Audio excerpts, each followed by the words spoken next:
नमस्कार, मेरा नाम है डॉक्टर पुरु धवन और आज इस वीडियो में हम बात करने वाले हैं स्टिफनेस के बारे में कि जो पार्किंसन पेशेंट होते हैं उनमें एक बहुत कॉमन कंप्लेंट आ रही होती है, वो है स्टिफनेस। क्योंकि मांसपेशियों में बहुत टाइटनेस आ रही है, बहुत शरीर बहुत भारी महसूस होता है। तो हम उसे कैसे ठीक कर सकते हैं? मगर ठीक करने से पहले हमें समझने की ज़रूरत है कि स्टिफनेस आ क्यों रही है। गर्मी के मौसम में अगर स्टिफनेस है तो चिंताजनक बात होती है, क्योंकि हमारी जो मसल्स होती हैं वो टेम्परेचर को लेकर सेंसिटिव होती हैं।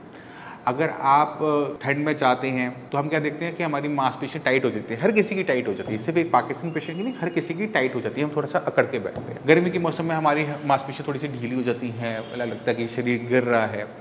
ये इसलिए होता है कि मांसपेशी ढीली हो जाती है। और कहीं स्टिफनेस है, मतलब आपके हाथ में स्टिफनेस है, आप थोड़ी सी मसाज करते हैं, मालिश करते हैं, गर्म सिकाई करते हैं, तो मसल्स में स्टिफनेस खत्म हो जाती है। यानी हमारी जो मसल्स हैं वो टेम्परेचर को लेके सेंसिटिव होती है। तो हीट देने पे स्टिफनेस चली जाती है, बट हीट देने पे जो स्टिफनेस जाती है वो टेम्परेरी होती है, वो परमानेंट तरीके से नहीं जाती। जैसे ही टेम्परेचर बदलता है वो दोबारा से आ जाती है।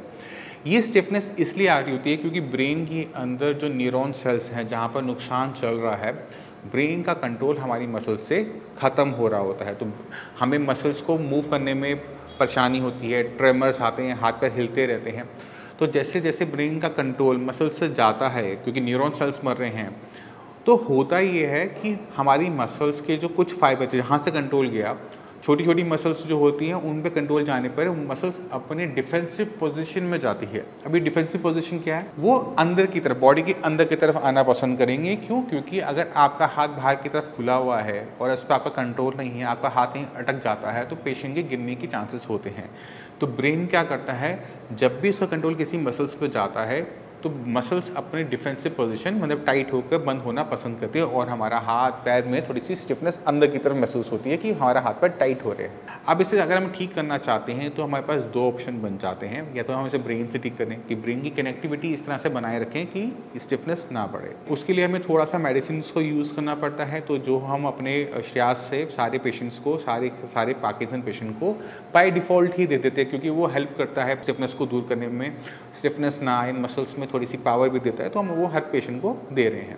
दूसरा तरीका ये है हीट। जैसे मैंने आपको बताया, अगर आप हीट अप्लाई करते हैं तो भी आपको वहाँ पर टेम्परेरी आराम मिल जाता है। और इसी तरह से हमें आराम मिलता है एक्सरसाइज कर कर भी, क्योंकि जब हम अपनी मसल्स को मूव करते हैं तो मसल्स के अंदर हीट जनरेट होती है और वो हीट हेल्प करती है दो तरीके से। एक तो स्टिफनेस को ख़त्म करने में, दूसरा वो हेल्प करता है मसल्स को ग्रो करवाने में भी, क्योंकि जितनी हम मांसपेशियाँ यूज़ करते हैं, जितनी हम एक्सरसाइज करते हैं, हमारी मसल्स उतनी ही डेवलप हो जाती हैं।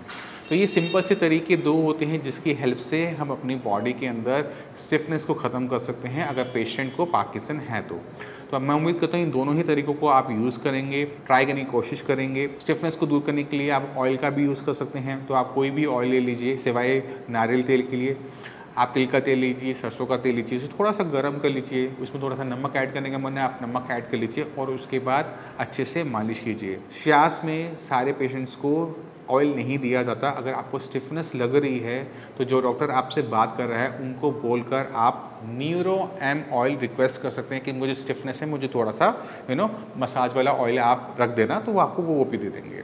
ठीक है। तो आपने ध्यान क्या रखना है? अपनी सेहत का आपने ध्यान रखना है, अपने ब्रेन का आपने ध्यान रखना है, अपनी मसल्स का, कि वो अच्छी कंडीशन में रहें। क्योंकि पार्किंसन जो बीमारी है वो धीरे धीरे बढ़ने वाली बीमारी है। आप मेडिसिन लेते भी रहेंगे तो भी वो बीमारी आगे बढ़ती चली जाएगी, condition day by day worse होती चली जाएगी। तो अगर आप इसे कंट्रोल भी कर लेते हैं, आगे बढ़ने से रोक भी लेते हैं, तो भी वो बहुत अच्छी अचीवमेंट होती है। क्योंकि ब्रेन के अंदर जो सेल्स मर गए हैं वो किसी कीमत पे ज़िंदा नहीं होंगे और डोपामिन लेने से आगे के सेल मरना बंद भी नहीं होंगे। तो हमें कुछ ऐसा करना है कि हमारे ब्रेन के सेल्स आगे मरना बंद करें, कंडीशन हमारी स्टेबल हो जाए, जिससे हमारी पार्किंसन की बीमारी आगे ना बढ़े और कम से कम कॉम्प्लिकेशंस के साथ हम आराम से जी सकें। इसी के साथ आप सभी से मैं चलने की आज्ञा चाहूँगा। मिलते हैं अगले वीडियो में, तब तक के लिए नमस्कार।